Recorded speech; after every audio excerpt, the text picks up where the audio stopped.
Meus irmãos e minhas irmãs, muito boa noite a todos. É uma alegria voltar ao Caritas e ver essa plateia ficando cada vez mais enriquecida, né?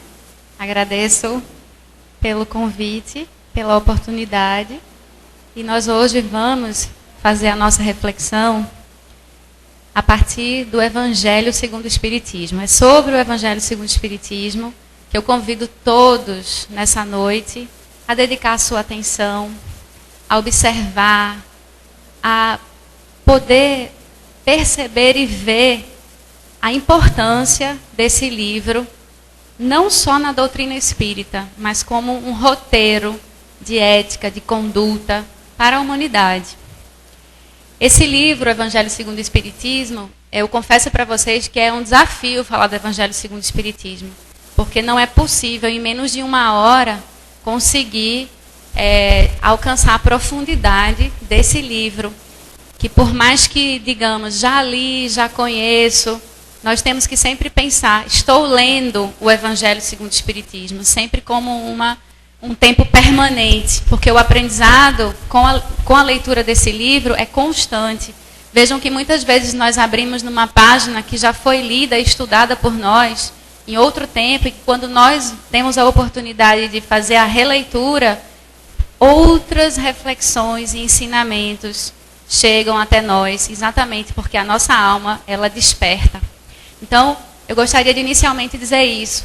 O Evangelho segundo o Espiritismo não é um livro jamais que nós podemos dizer, eu conheço, eu já li, mas que nós possamos dizer, estou lendo, continuo lendo, quer dizer, num estado de permanência. Essa obra, como nós colocamos aqui abaixo, compromisso com o resgate do pensamento de Jesus. É a partir dessa pequena frase que nós vamos puxar o fio para fazer a nossa reflexão. Por que a importância do Evangelho segundo o Espiritismo? Por que a necessidade de revisitar, de falar dessa obra tão conhecida no meio espírita, para além do meio espírita? Então, porque sintetizado nessa frase, nós precisamos refletir, nos deixar tocar, deixar que a nossa vida seja direcionada por esse entendimento de que o Evangelho, esse Evangelho que a doutrina espírita põe à mostra através do trabalho de Allan Kardec, a direção no plano físico de Allan Kardec, ele permite ele mostra não apenas o resgate do compromisso do pensamento de Jesus, mas o compromisso com esse resgate. E aí nós vamos começar a refletir por que a necessidade de resgatar o pensamento de Jesus. Por que essa obra que aparece meados do século XIX, precisamente, primeiro foi publicado o Livro dos Médios, em seguida o livro dos Espíritos, primeiramente, depois o Livro dos Médios, e veio o Evangelho segundo o Espiritismo no ano de 1864. Por que essa publicação de um Evangelho no ano de 1864? Então, com o compromisso de resgatar o pensamento de Jesus, e aí nós nos indagamos inicialmente, por que a necessidade desse resgate? O que acontecia no meados do século XIX que colocava essa necessidade de resgatar o pensamento de Jesus? Aí está uma das primeiras publicações do Evangelho segundo o Espiritismo, publicada em Paris, essa é a 7ª edição. Então, uma amostra para que nós possamos observar, quer dizer, 7ª edição é o Rés do Chão, quer dizer, foram as primeiras, quer dizer, bem no início, não é? Então, aí está uma capa ilustrativa para termos essa noção. E nos perguntamos agora, o que Kardec pensava a respeito dessa obra? O que o motivava a realizá-la? Ele manteve essa obra meio que no sigilo por muito tempo, de tal modo que nem o próprio editor sabia o que Kardec estava escrevendo. E o que acontece é que no livro Memórias Póstumas de Allan Kardec, existe uma inscrição, na verdade, a registro de uma comunicação, de uma pergunta que Allan Kardec faz a respeito da publicação dessa obra, e também o que ele confessa, não é, dessa própria obra. E por isso nós vamos nos perguntar, trata-se de uma imitação do Evangelho, já que carrega o nome Evangelho? Por que essa necessidade de resgatar esse pensamento de Jesus? E por que o Evangelho contido nesse livro? Então, Kardec diz o seguinte: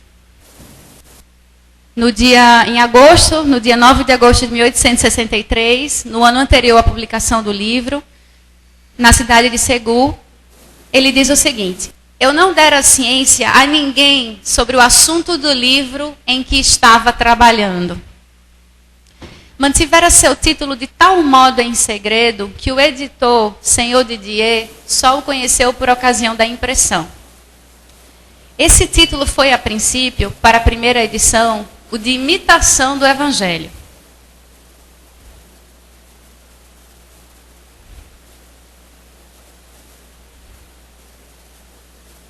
Jorge? Então, esse título foi, a princípio, para a primeira edição, o de imitação do Evangelho. Mais tarde, em razão das reiteradas observações do mesmo senhor Didier, do editor, e de algumas pessoas, mudei-o para o Evangelho segundo o Espiritismo.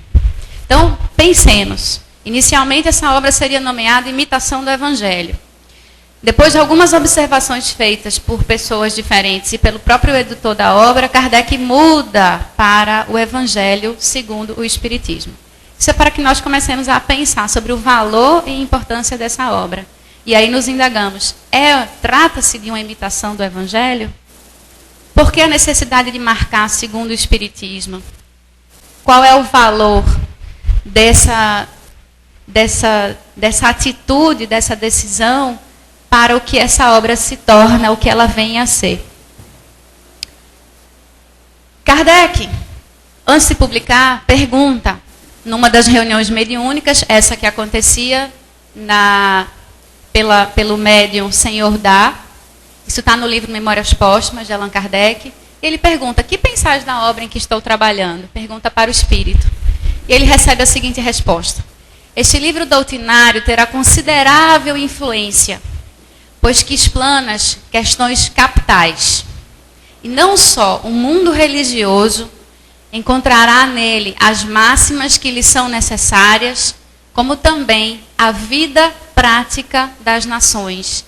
Aurirá dele instruções excelentes.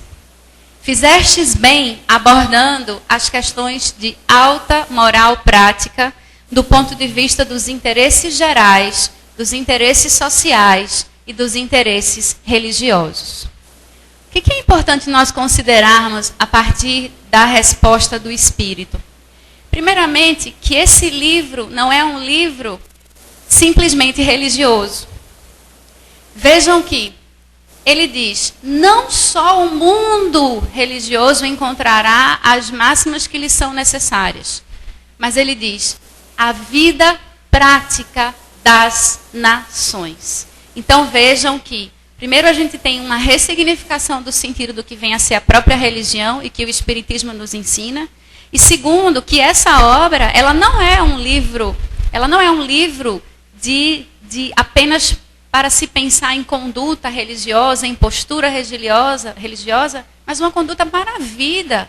E não só para a vida pessoal, individual, mas a vida coletiva, que me conecta com os demais.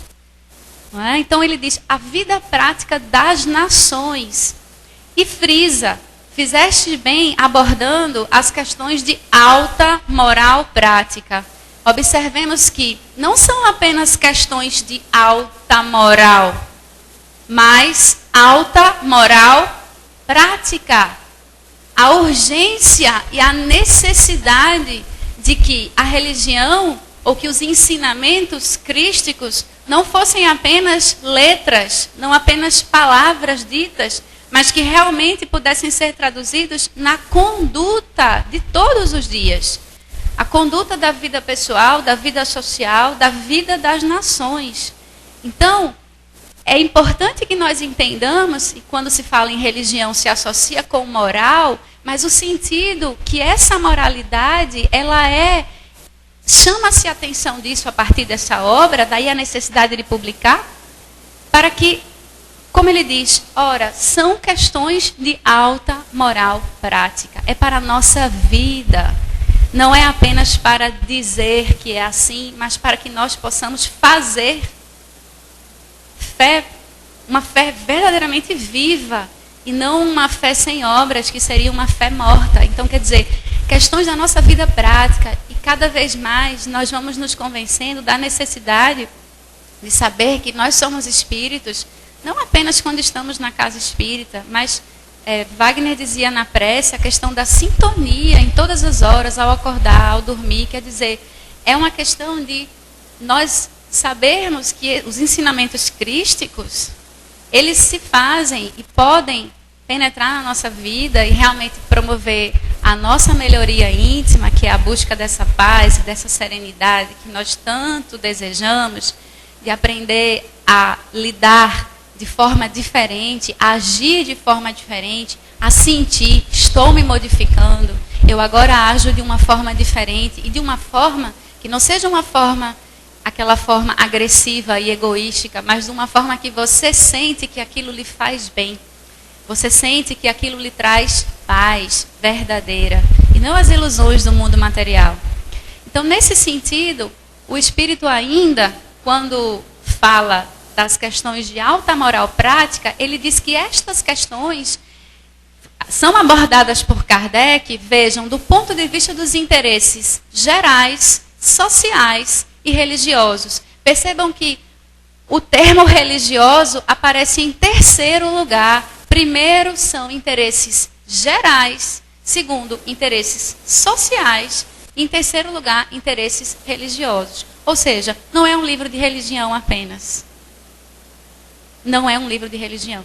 Ele é um livro de povoado de questões de alta moral prática. E essas questões de alta moral prática, elas necessitam urgentemente da nossa atenção. Urgentemente. Isso pode ser feito em qualquer lugar. Qualquer lugar. No ambiente de trabalho, no ambiente familiar, numa situação de desafio, de dificuldade, de desentendimento, não é? Que envolve a vida pessoal, a vida pública. Nós precisamos pensar sobre isso. Passemos a pensar e a lembrar a estrutura dessa obra, rapidamente. Vamos revisitá-la. Então, a obra contém 28 capítulos. Desses capítulos, 12 constituem ensinamentos de Jesus no sermão, que figuram, não é, no Sermão da Montanha. Então, vamos passar rapidamente para relembrar esses 12 ensinamentos que constituem cada um capítulo. Então, não vim destruir a lei, bem-aventurados os aflitos, bem-aventurados os pobres de espírito, bem-aventurados os puros de coração, bem-aventurados os brandos e pacíficos, bem-aventurados os misericordiosos, amar o próximo como a si mesmo, amai os vossos inimigos, não saiba a vossa mão esquerda o que dê a vossa mão direita, sede perfeitos, não ponhais a candeia debaixo do alqueire, buscai e achareis, pedi e obtereis. Então, esses 12 ensinamentos foram ditos por Jesus, né? Comportam uma série de conhecimentos, de ideias, né? E que cada um deles intitula, né, um capítulo do Evangelho segundo o Espiritismo. Gostaria de lembrar que desses 12 capítulos, ou melhor, dos 28 capítulos do Evangelho, o capítulo 6, que é o capítulo Bem-aventurados os aflitos, é o maior capítulo do Evangelho.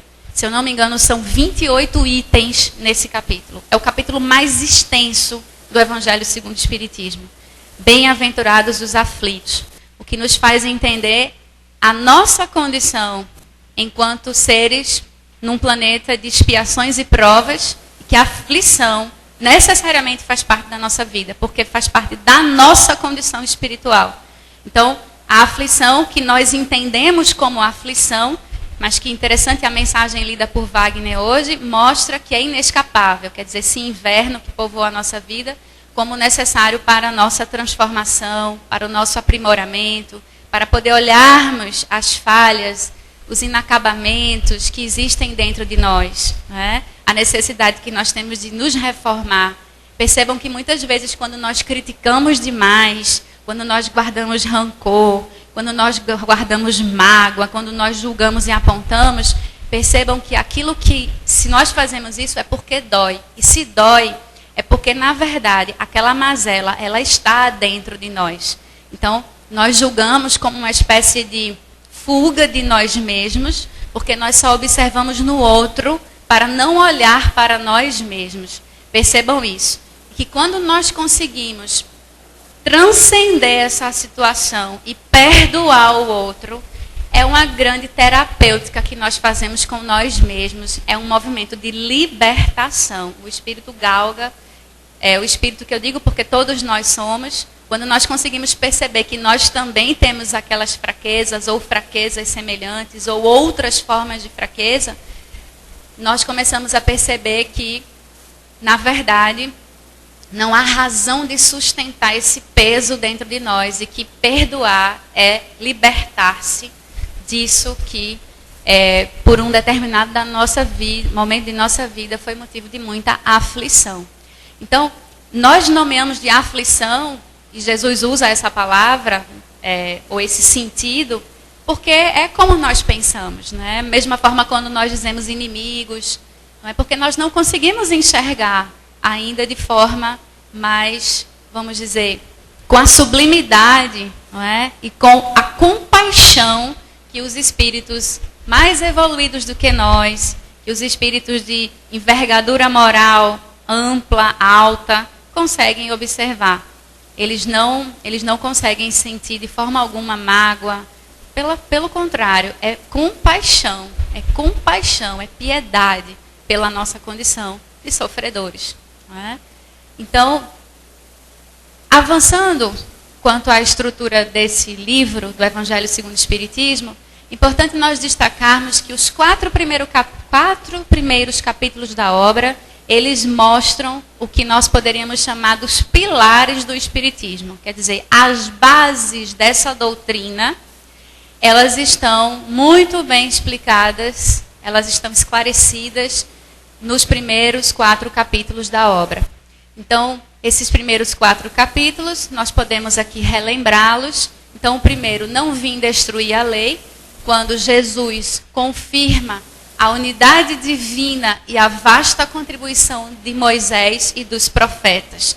Vejam, não é de forma nenhuma quebrar, não é romper com o caminho que havia sido aberto anteriormente com a chegada de Moisés. Então, daí o título, não vim destruir a lei, que remete à própria fala de Jesus. Não é? Essa unidade divina, quer dizer, a presença de Deus, de um Deus único, que habita a nossa vida, que está em nós. O segundo capítulo, Meu Reino Não É Deste Mundo, também fala de Jesus. Esse capítulo, ele contribui para deflagrar o horizonte espiritual. Quer dizer, mostrar que a vida física, ela é muito limitada, se comparada a, vamos dizer, a grandeza da criação divina, inclusive de povoação de outros mundos, da existência de outros mundos, não é? Muitas moradas na casa do Pai. Não é? Então, quer dizer, esse tema ele é desenvolvido no capítulo seguinte, mas no capítulo 2 se abre o caminho para a ideia de que o reino de Deus se encontra, na verdade, em nós mesmos, na nossa própria consciência, dentro de nós. Não é? As leis de Deus estão inscritas na nossa consciência, e esse reino de Deus, ele se faz em nós. Ele não é preciso de monumentos, de templos, de fortunas físicas, mas são os tesouros, não é? É a fortuna do próprio espírito, se a gente pode dizer assim, daquilo que nós podemos ofertar, daquilo que nós podemos realizar através do serviço, através do nosso trabalho de ajuda, de aperfeiçoamento. Então, isso está colocado no segundo capítulo. E o terceiro capítulo, como eu falei anteriormente, antecipando, da ideia das muitas moradas na casa de meu Pai. Quer dizer, a pluralidade dos mundos, né, os mundos habitados. Isso fala de Jesus. Né? E o quarto capítulo, a ideia da pluralidade das existências e, consequentemente, da reencarnação, que é colocada aí no 4º capítulo. Ninguém poderá ver o reino de Deus se não nascer de novo. Jesus introduz o conceito da pluralidade das existências. Então, vejam que esses 4 pilares, a vida, a existência de Deus, né, no 1º capítulo, no 2º capítulo, o horizonte espiritual, a nossa condição de espíritos, né, o 3º capítulo, os diversos mundos e as moradas da casa de meu Pai, que seriam os tantos mundos e planetas habitados, né, e o 4º capítulo, a ideia da reencarnação. Ainda quanto à estrutura da obra, vale lembrar que o capítulo 27, intitulado Estranha Moral, vejam essa nomeação, né? Estranha moral, olha o exercício aí do raciocínio, da criticidade. Ele contém conteúdos que seriam aparentemente paradoxais, mas reveladores da intenção de construir o entendimento das palavras de Jesus. Então, quais seriam esses ensinamentos? Odiar os pais, abandonar pai, mãe e filhos, deixai aos mortos o cuidado de enterrar seus mortos, não vim trazer a paz, mas a divisão. Então, são aparentemente contraditórios, que se não interpretados à luz da razão, eles podem soar como paradoxais. Então, como que um espírito, um homem, não é, referência, guia e modelo como Jesus, vai dizer que temos, por exemplo, que abandonar pai, mãe e filhos. Se isso compreendido pela ótica unicamente material, isso aí é suficiente para, vamos dizer assim, invalidar, não é, e descredibilizar a própria lei de amor, de justiça e de fraternidade. De justiça, de amor e de caridade.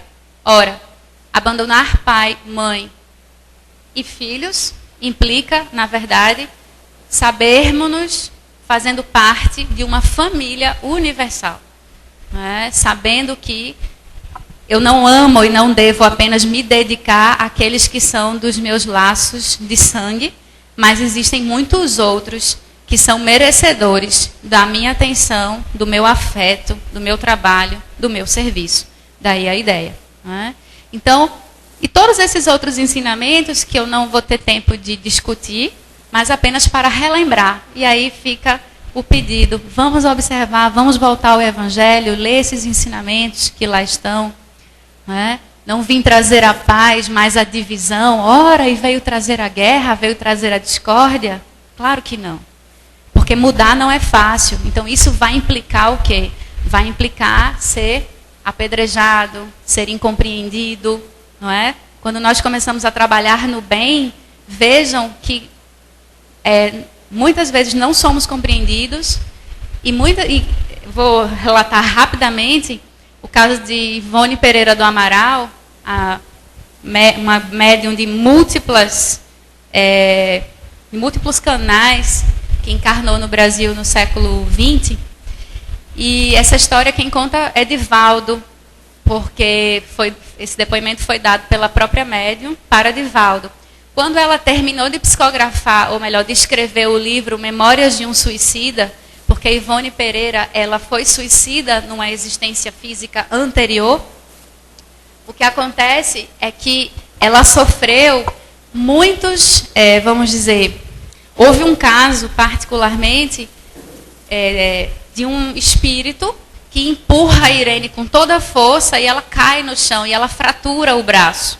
A revolta dele era muito grande, porque com aquele livro, diante dos esclarecimentos e das histórias que ela conta, porque ela foi suicida, aquele livro foi um ato de caridade muito grande de Ivone escrever aquele livro, porque ela teve que reconectar as emoções do próprio momento do suicídio dela, em que ela se joga no rio Tejo, o apodrecimento do próprio cadáver, tudo isso que ela foi sentindo e as angústias que ela viveu naquela época, ela trai o marido, o filho de 7 anos morre, o marido morre, ela não suporta a dor e ela se suicida.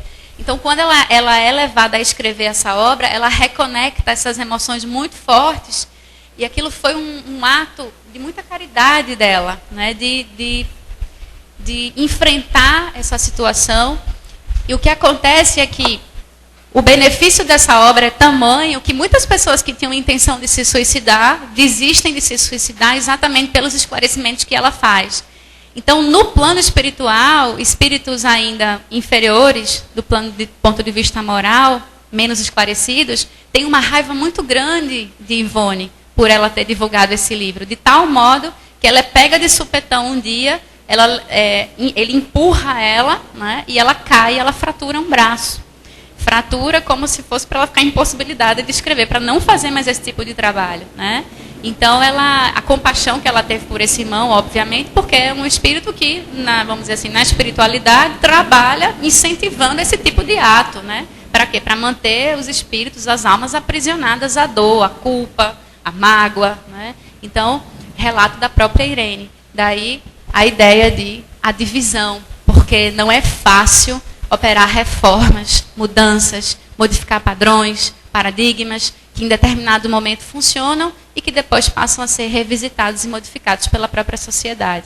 Então, fazer o bem desagrada muitas vezes, né, quando nós vamos nos melhorando e ajudando a melhoria das pessoas. Porque nós não podemos esquecer dos muitos irmãos necessitados de luz que não se sentem bem com as pessoas que se libertam, que se iluminam, que vão melhorando a sua própria conduta. Então, vamos avançando no conhecimento ainda do Evangelho. O Evangelho segundo o Espiritismo, no capítulo 26, que é uma extensão do 27, o capítulo 26 é intitulado Pedi e Obtereis, e ele, o que nós poderíamos chamar aí de diálogos com Deus. Por quê? Porque Kardec faz questão de organizar um capítulo para que se possa explicar sobre a importância da prece. Olha que beleza. Falar sobre a prece, falar sobre os tipos de prece, falar sobre o benefício, a eficácia da prece. Então, isso é colocado, não é? Trata-se de um estudo sobre a prece do ponto de vista espírita, com modelos ilustrativos do desejável esforço de diálogo entre as criaturas e o Criador. Então, eu selecionei algumas preces, porque são muitas preces, apenas para relembrarmos aqui o teor dessas preces. Então, preces por criança que acaba de nascer, preces por espíritos endurecidos, preces por um criminoso, preces por um inimigo que morreu, preces por um suicida, preces prevendo próxima a morte, preces à hora de dormir, preces aos anjos guardiões e espíritos protetores, preces pelos mortos e pelos espíritos sofredores, preces de ação de graças por haver escapado de perigo, preces de ação de graças por um favor obtido, preces num perigo iminente.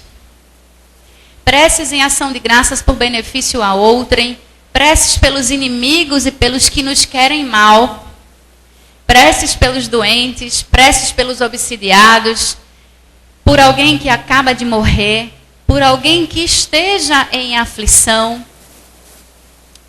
Então, vejam, são algumas preces que aí foram selecionadas, pensando nessas questões de alta moral prática, e que nós, de uma forma e de outra, já tivemos ou temos necessidade de direcionar o pensamento para essas pessoas que se encontram nessa situação. É um gesto de caridade. Quando nós pedimos essa intercessão. Nós temos que lembrar que nós somos instrumentos da divindade. Nós não somos apenas um corpo de carne e osso. Nós somos instrumentos divinos, porque o eu divino habita em nós. Nós somos filhos de Deus. Que bênção, que beleza é se saber filho de Deus. Saber que não somos invisíveis, nós somos percebidos, nós somos sentidos, nós temos nossa inteligência, nossa capacidade de intervenção, nossa capacidade de escolher, de decidir, nossa capacidade de transformação. Então, ninguém aqui está desapercebido, encarnados e desencarnados. Os desencarnados eu não consigo ver, porque eu não tenho a vidência, né? Então, estão invisíveis aos meus olhos, na minha limitação, né? Mas ninguém está invisível a Deus, aos olhos de Deus. Então, muitas vezes, no momento de sofrimento, de angústia, nós nos sentimos esquecidos, nos sentimos como se a vida esqueceu de mim. Por que que isso acontece com fulano, não acontece comigo? Por que isso não... Porque eu que desejo tanto, sou uma pessoa tão boa, faço isso, faço aquilo, por que isso comigo? Não é? Muitas vezes nós nos questionamos. Até sentimos uma certa revolta em determinados momentos da nossa vida, porque nós não aceitamos aquilo que estamos vivendo. Não é? Porque o nosso egoísmo, o nosso orgulho, ele faz isso, ele rechaça. Não é? Com aquela ilusão de que nós somos, vamos dizer, que não temos nada o que mudar em nós. Eu sou assim mesmo, esse é o meu jeito. Né? Quantas vezes nós nos dizemos ou escutamos as pessoas dizerem isso, não vou mudar nunca. Mas o princípio da vida é a mudança, porque se não houvesse essa mudança, não haveria vida. Ora, a semente que está na terra, se ela não rasga aquela, vamos dizer, aquela casca, ela não vem à tona para ver a luz. Ela não vai virar aquela folhinha tão pequena e desprotegida para chegar a uma grande árvore. Não é? Eu estou com um vaso na minha casa que veio uma folha, eu moro num apartamento. Quando eu me dei conta, é um cajueiro, gente. Tinha uma castanha no vaso e ele começou, lá vem, o pezinho está lá. Claro que eu vou ter que retirar, porque é injusto deixar ele num vaso tão pequeno. Vou ter que levar, não vou trazer para cá não, viu, Jorge, porque já tem destino. Mas eu vou levar o pé de cajueiro que está lá, tão inocente, meu Deus, e vai se transformar naquela árvore. Né? E nós somos assim, nós começamos assim, simples, ignorantes, pequenos, e vamos nos aprimorando. O problema é que o nosso orgulho e egoísmo faz com que nós nos sintamos muito mais, como se nós tivéssemos que requisitar e receber o tempo inteiro, mas não é assim. Que ego tão grande é esse? Que me faz querer estar no centro das atenções, recebendo a atenção de todos? Não é assim. Preocupem-se em doar, em servir. Faz um bem tão grande ao coração. E às vezes até naquela situação de maior dificuldade na vida que você está, vou usar aquela palavra da modernidade, estresse. Vocês sabem o que é isso? Estresse. Alguém não sabe o que é estresse aqui? Então vocês não sabem o que é estresse. Eu estou muito feliz. É isso? Então essa palavra da modernidade, né? Às vezes no momento de uma grande dificuldade, você não tem tempo. Não é outra frase que a gente escuta da modernidade? Estou certa ou estou errada? Não tem tempo, não tem tempo, não tem tempo. Correria, palavra que eu falei aqui hoje, não foi? Correria, não tem tempo. Pare. Faça caridade. Vá visitar uma pessoa doente. Leve sua palavra de conforto para quem necessita. Se saia um pouco de si mesmo, se desloque. Você vai ver que quando você faz esses gestos, quando você retorna, você está mais em paz. Você sai daquela posição do ego avassalador e você se doa. E você vê o quanto que você tem para doar.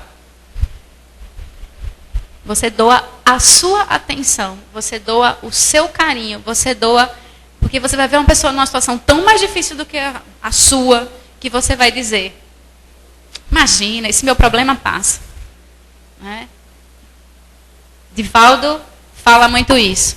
Para as pessoas que vivem valorizando muito o corpo, a beleza, né, esses valores passageiros da sociedade, esteja junto de pessoas doentes para você ver que a vida física não pode ser a determinante da nossa conduta nesse plano, mas a nossa necessidade e a consciência de nos sabermos seres que portam amor, que portam essa capacidade de doação.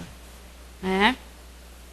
Então, avançando no conhecimento da obra, nosso tempo vai voando. A estrutura dos capítulos do Evangelho segundo o Espiritismo, eles têm basicamente esses 3 componentes. Então, o primeiro, todo o capítulo do Evangelho ele começa por enunciados evangélicos, transcritos de traduções bíblicas oficiais. Então, tem lá, trecho do Evangelho, São Lucas, São Mateus, São João e Marcos, exatamente. Então, tem um trecho, ou mais de um trecho, quando inicia o Evangelho. Depois o estudo interpretativo de Allan Kardec, o codificador. E, por último, instruções dos espíritos, que são espíritos diversos que assinam essas mensagens. Espíritos que contribuíram diretamente para a construção dessa obra. Muito bonito porque nós podemos ver a voz do Evangelho registrado, não é? Distante de nós no tempo, a voz de Allan Kardec no século XIX, encarnado, e a voz de espíritos desencarnados. Questões de alta moral prática do ponto de vista. Vamos lembrar rapidamente, já falamos, esses interesses gerais, interesses sociais e interesses religiosos. Eu tive esse pequeno cuidado de procurar observar no Evangelho quais seriam os temas que nós poderíamos localizar em cada um desses interesses. Claro que essa proposta ela não é fechada, porque tem tema que está nos três ao mesmo tempo. Mas apenas para uma tentativa de observação nossa. O que nós poderíamos observar como interesses gerais, interesses sociais e interesses religiosos? Apenas para título de estudo. Então, interesses gerais. Cuidar do corpo e do espírito. Então, está colocado no capítulo 12, o item 11. O divórcio. Lá no capítulo 22. Laços de família e ingratidão dos filhos, no capítulo 14. Loucura e suicídio, no capítulo 5. Mortes prematuras, perdas de pessoas amadas. É o capítulo 5, que é o capítulo dos aflitos. Eu havia falado o capítulo 6, mas é 5. O capítulo 6 é o Cristo Consolador. É o capítulo 5 dos aflitos. Então, nesse capítulo, a morte prematura, as mortes prematuras, pessoas que morrem jovens, né? E perda de pessoas amadas. Então, isso está colocado no capítulo 5, os itens 20 e 21. Odiar os pais. Sofrer bem e mal sofrer. Vida do doente, será lícito abreviar? É o último item do capítulo 5 dos aflitos. Então vejam, meus irmãos, um livro que traz reflexões sobre divórcio, loucura e suicídio, a necessidade de compreensão sobre a ingratidão dos filhos, os laços de famílias. Vejam, não são questões simplesmente religiosas, no sentido tradicional do termo, não é? Interesses sociais. Desigualdade das riquezas, provas da riqueza e da miséria, os bens terrenos, caridade para com os criminosos. Não é? Vejamos a cena pública, a cena social, os crimes de diferentes ordens, crimes que afetam a coletividade, crimes de corrupção. Não é? Então vejam, caridade para com os criminosos. Missão do homem inteligente na terra, o saber, o conhecimento, a ciência colocada ao nosso serviço. Injúrias e violências que nós sofremos na convivência social. Então, os capítulos estão colocados ao lado. Vejam que passamos aí por diferentes capítulos. Essa seleção apenas para nosso estudo. Claro que tem outras questões que podem ser colocadas aí que se cruzam com os interesses de ordem geral. E os interesses religiosos?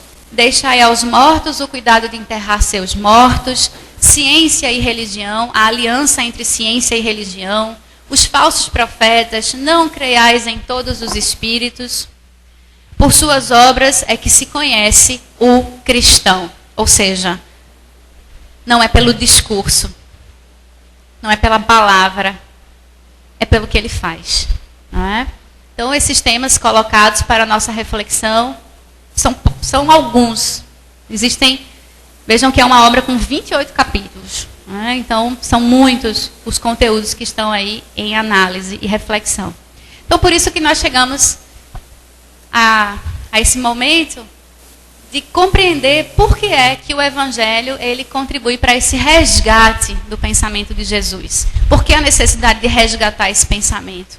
Ora, Vamos lembrar do momento em que essa obra foi publicada, no século XIX. Século em que a ciência já estava constituída e fortalecida, um mundo já carregado de guerras, de violências de toda ordem, apesar de conhecer o amor com os ensinamentos do Cristo, porque Jesus vem para falar de amor. A palavra estremece quando ela é dita. Não é? Ela estremece. Então, esse mundo, essa sociedade do século XIX, uma sociedade ainda caótica do ponto de vista da moralidade, porque muito conhecimento, muita ciência, muita sabedoria acumulada ao longo dos séculos, mas um mundo ainda de muitas misérias, desigualdades, injúrias, violências, inclusive misérias, que nós podemos dizer, no mundo religioso. Pela falsa moral, pelos abusos cometidos. Vamos pensar nos casos inúmeros de pedofilia, que não são exclusivos do Vaticano, não. Esses casos, eles são muito antigos, na verdade. Nós vamos observar a época da fundação do Brasil, por exemplo, e da própria América, na própria América, da América Latina, nós vamos observar o quanto que muitos religiosos que pregavam, falavam dos ensinamentos do Senhor, mas que a conduta era inadequada e não em sintonia com esse ideal de fraternidade, de simplicidade, de valorizar o que fosse realmente espiritual. Vejam que no Brasil ainda havia o pagamento do dízimo com vamos pensar na época da Inconfidência Mineira, ainda se precisava pagar o dízimo. Então, quer dizer, os ensinamentos crísticos, porque vejam que Jesus não fundou nenhuma religião, mas o homem que funda a religião, ritualiza essa religião a partir de forma e não de conteúdo. Perde a essência, perde o conteúdo. Então, a necessidade de valorar esses ensinamentos crísticos, os ensinamentos de Jesus. Então, não é possível aceitar a afirmação de que o Espiritismo rompe com Jesus, que o Espiritismo é coisa do demo, como já ouvi falar. Né? É inaceitável uma afirmação como essa. Nós até podemos compreender, ter compadecimento de uma pessoa que diz isso, mas não se sustenta, porque a obra é a caridade. A obra é de doação, não é? É de compreensão. E não só para a vida pessoal, mas a vida social, a vida das nações. Não é? Então, nesse sentido, é que Kardec ainda pergunta para o espírito, naquela mesma pergunta, e vamos colocar a resposta completa. O espírito, aquela primeira pergunta, que é a continuidade da resposta, não é? A dúvida tem que ser destruída. A terra já foi arada há muito tempo pelos teus amigos do além-túmulo e as suas populações civilizadas. Estão prontas. Chegou o momento. Não é? Lança, pois, a semente que te confiamos, porque é tempo que a terra gravite na ordem irradiante das esferas e que saia, afinal, da penumbra e dos nevoeiros intelectuais. Acaba a tua obra e conta com a proteção do teu guia, guia de todos nós, e com o auxílio devotado dos espíritos que te são fiéis, e em cujo número digna-te de me incluir sempre. Olha que beleza, que humildade do espírito dizendo para Allan Kardec. Quer dizer, os espíritos que te são fiéis, em cujo número digna-te de me incluir sempre. Vejam o respeito, a consideração que o espírito tem por Allan Kardec. E é importante nós observarmos que, ora, quando ele fala a terra ainda gravita, não é? Ele diz, é tempo que a terra gravite na ordem irradiante das esferas, para que ela saia da penumbra e dos nevoeiros intelectuais. O que são os nevoeiros intelectuais? A razão que chega ao seu apogeu, a gente pode dizer isso, nos últimos 2 séculos, essa razão, ela é pelo desenvolvimento tecnológico, pelo desenvolvimento das comunicações, não é? Mas, e a moral? E o respeito ao próximo. E a necessidade de fazer ao outro aquilo que gostaria que fosse feito comigo mesmo. Onde está a prática desse ensinamento que resume a doutrina de amor de Jesus? Daí a preocupação do Espírito e de destacar isso para Allan Kardec. Sair da penumbra dos nevoeiros intelectuais. O embate, né, as vaidades de ideia, de poder, de status. Não é? Que, na verdade, o que se vai fazer com isso? Se não dividir a riqueza do conhecimento, a riqueza material. A quem muito será dado, muito será cobrado. A quem muito é dado, muito é cobrado. Não é? Então, daí, e ele diz, não é? Acaba a tua obra e conta com a proteção do teu guia, guia de todos nós. Quem é esse guia de todos nós? Quem é? Jesus. Jesus está no leme, está muito mais perto de nós do que podemos imaginar. E a preocupação de Kardec com o clero. Por quê? Porque trata-se de um livro que traz o termo evangelho. Não é verdade? Que dirá o clero? Olha a pergunta de Kardec para o espírito.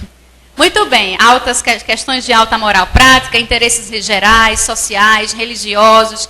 Mas e o clero? E os representantes das religiões? Não é? Qual é a resposta do Espírito? Vamos ver. O clero gritará heresia, porque verá que atacas sem rodeios as penas eternas e os outros pontos sobre os quais ele apoia a sua influência e o seu crédito. Gritará tanto mais quanto se sentirá muito mais ferido do que com a publicação de O Livro dos Espíritos, cujos dados principais a rigor poderia aceitar, mais científicos, digamos assim. É? Agora, porém, tu enveredaste por um novo caminho no qual ele não poderá acompanhar-te. O anátema secreto se tornará oficial e os espíritas serão repelidos como foram os judeus e os pagãos pela Igreja Romana. Em compensação, os espíritos verão aumentar o seu número em virtude dessa espécie de perseguição. Sobretudo vendo os padres qualificarem de demoníaca uma doutrina cuja moralidade resplandecerá como um raio de sol pela publicação mesma do teu novo livro e dos que te seguirão. Te seguirão. E por que o clero, como disse o Espírito, ele gritará muito mais do que com a publicação do Livro dos Espíritos? Seria o mesmo que dizer, de religião nós entendemos, vocês não. Religião somos nós que entendemos, somos nós que detemos a verdade. E essa verdade que muitas vezes, historicamente isso é mostrado, serviu para fazer o quê? Para reprimir, para controlar, para manter sob o jugo, não da racionalidade, mas de uma fé cega, de uma espécie de alienação, de uma espécie de lavagem cerebral. Que isso não se admite quando se pensa verdadeiramente, ou quando se é verdadeiramente crístico. Não se trata de lavagem cerebral, não se trata de fé cega, não se trata de crença, mas de compreensão, de entendimento. Porque o Espírito só avança quando ele compreende, quando ele entende, quando faz sentido. Então, daí a preocupação de Allan Kardec e a resposta do Espírito, que já alerta muito bem. Vamos lembrar do Alto de Barcelona, quando muitos livros foram queimados. Os livros foram queimados. O bispo manda queimar todos aqueles livros espíritas. E aquilo ali tem uma repercussão extremamente positiva. Por quê? Porque as pessoas ficaram extremamente curiosas para saber que livros eram aqueles que estavam sendo queimados. E as pessoas vão atrás para conhecer as obras. Então, existem... a caridade, meus irmãos, a caridade é irrefutável. Ninguém pode ser contra a caridade. Ninguém pode ser contra a necessidade de ajudar quem precisa, de dar comida para quem tem fome, de dar medicamento para quem tem dor, de abraçar quem tem uma necessidade. A caridade, ela é tão lógica ela é tão racional que ela é irrefutável. O que é racional não pode desagradar a Deus. O que desagrada a Deus é o que é irracional. O que é racional não agrada a Deus. Esse movimento todo da natureza, ele é completamente irracional. O sol que aparece todos os dias na nossa vida, esse pezinho de cajueiro que vem, olha quanto conhecimento tem ali que brota. Isso é racional demais. Isso não é por acaso. Tem um conhecimento ali mobilizado. Aquele cajueiro que vai beneficiar, que vai trazer frutos, que vai climatizar o ar, as frutas, as árvores todas. Né? Então, o que é racional é lógico, é divino. Agora, o que não é racional é imperfeito e, portanto, é ligado à nossa condição ainda animalesca. A nossa condição ainda de não sermos verdadeiramente e nos sentirmos filhos de Deus, com uma necessidade permanente de ajudar. E nós vamos finalizando com esse trecho de Emmanuel, o prefácio do livro Caminho, Verdade e Vida. É um prefácio belíssimo, escrito por Emmanuel. É até redundante dizer que é belo o que Emmanuel escreve. Não é? Porque é sempre a linguagem didática e, ao mesmo tempo, de uma elegância e de uma profundidade, uma riqueza de ensinamento necessários para todos nós. Então, recortei um trechinho do prefácio, psicografado por Chico Xavier em 1948. É algo que conecta-se com o que nós estamos aqui discutindo na noite de hoje, ao falar do Evangelho. Eu gostaria de ler esse trecho. Jesus é o caminho, a verdade e a vida. Lutas sanguinárias, guerras de extermínio, calamidades sociais não lhe modificaram um tio nas palavras que se atualizam cada vez mais com a evolução multiforme da Terra. Tempestades de sangue e lágrimas nada mais fizeram que avivar-lhe a grandeza. Entretanto, sempre tardios no aproveitamento das oportunidades preciosas, muitas vezes, no curso das existências renovadas, temos desprezado o caminho, indiferentes ante os patrimônios da verdade e da vida.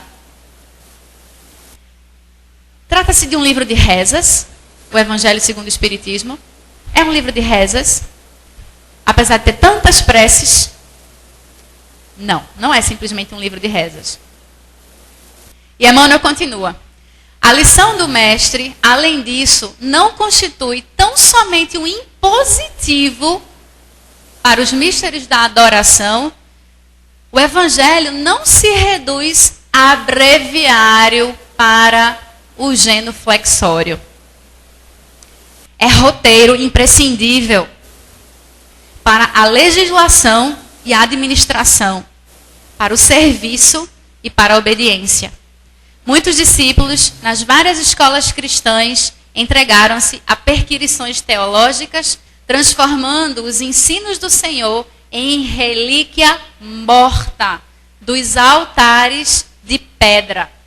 No entanto, espera o Cristo, venhamos todos a converter-lhe o Evangelho de amor no aprendizado de cada dia, em fonte inspiradora de nossas humildes ações, no trabalho comum e em códigos de boas maneiras, no intercâmbio fraternal. Percebem por que não é um livro de rezas simplesmente? Não é para o genuflexório, para alimentar os altares mortos de pedra, segundo Emmanuel se refere. É roteiro para a vida, é roteiro imprescindível, é o caminho para chegarmos à verdade e à vida. Ainda existem muitos gestos mórbidos dentro de nós, quando nós nos deixamos levar, não é? Quando nós vamos nos boicotando, quando nós não acreditamos na nossa força, na nossa capacidade, na capacidade de transformar, de nos melhorar. Não é? Então, muitas vezes nós ficamos que nem um bichinho, sentindo impotente, e nós não somos esse bichinho impotente.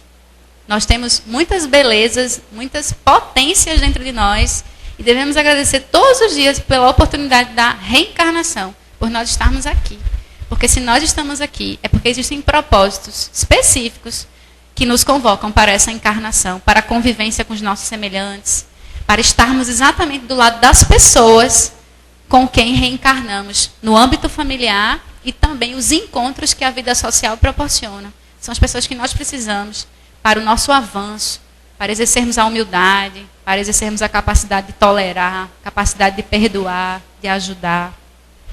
Então, nós ficamos por aqui, no nosso estudo, e eu farei a prece, e vamos agradecer por nós estarmos aqui, por termos a saúde para aqui adentrar, não é? E vamos, na nossa prece, também vibrar pelo nosso próximo, pelos nossos queridos que não puderam estar aqui, para que também recebam os benefícios dessa vibração. Então, fechemos os nossos olhos, pensemos em Jesus, pensemos nos mentores desta casa, nos nossos mentores, guias espirituais, pensemos nos nossos amores, nos nossos afetos conquistados e agradeçamos. E dizemos a Ti, Senhor Jesus, que nós estamos, Senhor, confortados, estamos nos esforçando para esse aprimoramento tão necessário que o caminho dessa existência nos proporciona. E pedimos a Ti, Mestre querido, que nos dê força, que nos inspire para as decisões, para as escolhas, e que possamos, cada vez mais, Jesus, em sintonia com as esferas de amor, possamos, Senhor, deixar-se fazer luz em nós. Dissestes para nós que somos luzes e que podemos fazer o que Tu fazes e muito mais. Que nós possamos descobrir, no reduto da nossa vida física, essas benfeitorias, essas belezas que habitam em nós. E pedimos, Senhor, que Tu possa interceder sobre aqueles nossos entes queridos que se encontram doentes, que se encontram impossibilitados, Senhor, de participar de uma reunião como essa, que se encontram impossibilitados de ir e vir pela prova da doença física, que possam ser inspirados, que possam ser acolhidos, que possam ser consolados, Senhor. E que Tu possas também, Senhor, proteger aqueles que estão abandonados, aqueles que estão esquecidos nas ruas, aqueles que não recebem a atenção dos pais, aquelas crianças, Senhor, que muitas vezes estão ao sabor do vento, que possam ser acolhidas e abraçadas, não importa em que meio social estejam, porque elas são, Senhor, o futuro de nossa gente, o futuro do nosso país. Que Tu possas, Jesus, acolher os nossos familiares, que possamos, ao retornar aos nossos lares, partilhar dessa vibração de luz, esse abraço fraterno que recebemos no dia de hoje. Que Tu possas, Senhor, nos inspirar para lidar com aqueles que nos perseguem, com aquelas pessoas que nos desafiam, com aquelas pessoas que temos dificuldade de entendimento, de relacionamento. Que os eflúvios do Teu amor, Jesus, alcancem essas pessoas, esses que chamamos inimigos, esses que temos desavenças, que possam envolvê-los, que possam inspirá-los. E que as Tuas bênçãos, Senhor, envolvam o nosso país, Brasil, os administradores, os legisladores, envolvam, Senhor, aqueles que decidem pelo coletivo, aqueles cujas decisões vão interferir na vida de todos que estamos encarnados. Que Tu possas, Senhor, sustentar o nosso Brasil através das falanges de Ismael, através dos espíritos de luz que estão trabalhando incessantemente para a melhoria de todos nós. E agradecendo, Senhor, nós também agradecemos pela existência desse grupo Cáritas, de todos que aqui trabalham, que Tu possas, querido amigo, através dos mentores que aqui trabalham, possam proteger, inspirar, cuidar dos trabalhos que aqui se fazem, de todos, abençoando os coordenadores, aqueles que dirigem, que tomam as decisões. Que tua paz e tua luz, enfim, acompanhem todos nós que aqui estamos. Muito obrigada, Jesus. Muito obrigada.